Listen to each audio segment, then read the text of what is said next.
সম্মানিত দর্শক এবং শ্রোতাবৃন্দ, আমি ডক্টর আবুল কাশেম মোহাম্মদ মাহবুবুল্লাহ যশোরী বাংলাদেশি সেবা পার্টির পক্ষ থেকে আপনাদের সকলকে জানাই আসসালামু আলাইকুম ওয়া রাহমাতুল্লাহ।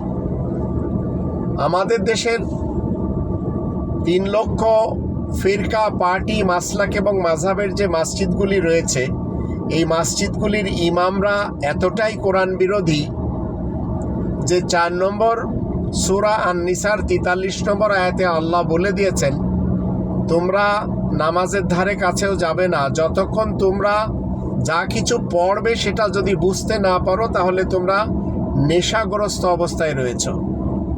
তো আমাদের দেশের মসজিদের ইমামগুলি কোনোদিন কোথাও বলল না যে আজকে মাগরিবের নামাজে যে আয়াতগুলি পড়লাম তার বাংলা অর্থ এই।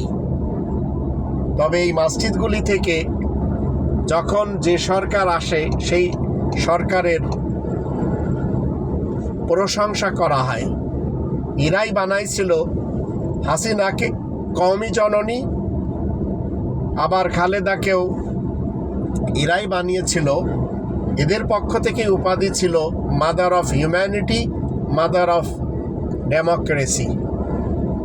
এরা রবীন্দ্রনাথকে নিয়ে কথা বলবে, কোরআনের মোহাম্মদুর রসুলুল্লাহ ওয়া খাতামান নাবিয়িনকে নিয়ে কথা বলবে না, অথচ ইতিহাসের মোহাম্মদ ইবনে আবদুল্লাহকে নিয়ে এরা বেভোর হয়ে আছেন।